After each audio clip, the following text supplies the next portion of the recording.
ലോകവും അതിൻ്റെ മോഹങ്ങളും കടന്നു പോകുന്നു. ദൈവഹിതം പ്രവർത്തിക്കുന്നവനാകട്ടെ എന്നേക്കും നിലനിൽക്കുന്നു. ക്രിസ്തുവിൽ പ്രിയരെ, തിരുപ്പിറവി കാലത്തിൻ്റെ അഷ്ടദിനങ്ങളിൽ 6-ാം ദിവസമായ ഇന്നേ ദിനം കടന്നു പോകാത്ത സന്തോഷം സ്വന്തമാക്കുവാൻ തിരുവചന ഭാഗങ്ങൾ നമ്മെ ക്ഷണിക്കുന്നു.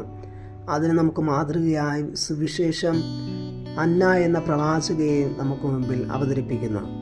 1-ാം വായനയിൽ യോഹന്നാൻ അപ്പോസ്തലൻ നിലനിൽക്കുന്ന സന്തോഷം സ്വന്തമാക്കുവാൻ കുഞ്ഞുങ്ങളെയും യുവജനങ്ങളെയും പിതാക്കന്മാരെയും ക്ഷണിക്കുകയാണ്.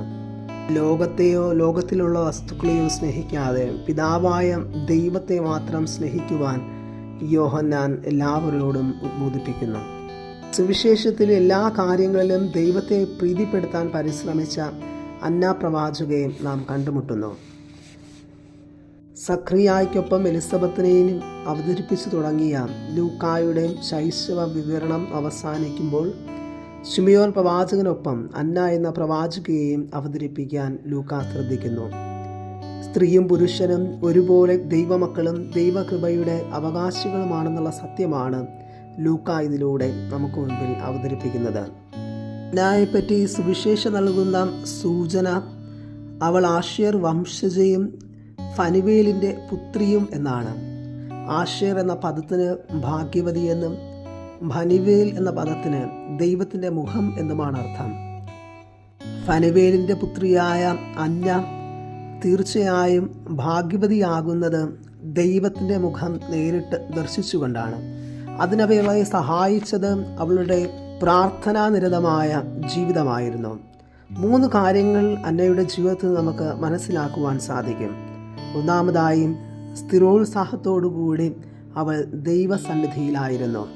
ദേവാലയത്തിൽ തൻ്റെ സമയം ചിലവഴിച്ചുകൊണ്ട് അവൾ ദൈവവുമായുള്ള തൻ്റെ ബന്ധത്തിൽ വളർന്നിരുന്നു. രണ്ടാമതായി, പ്രാർത്ഥന, ഉപവാസം എന്നിവ വഴി അവൾ തന്നെ എപ്പോഴും ഒരുക്കി കാത്തിരിക്കുകയായിരുന്നു. മൂന്നാമതായി, ക്രിസ്തുവിനെ സംവഹിച്ച അവൾ ആദ്യത്തെ സുവിശേഷ പ്രഘോഷകയായി തീരുകയും ചെയ്യുന്നു.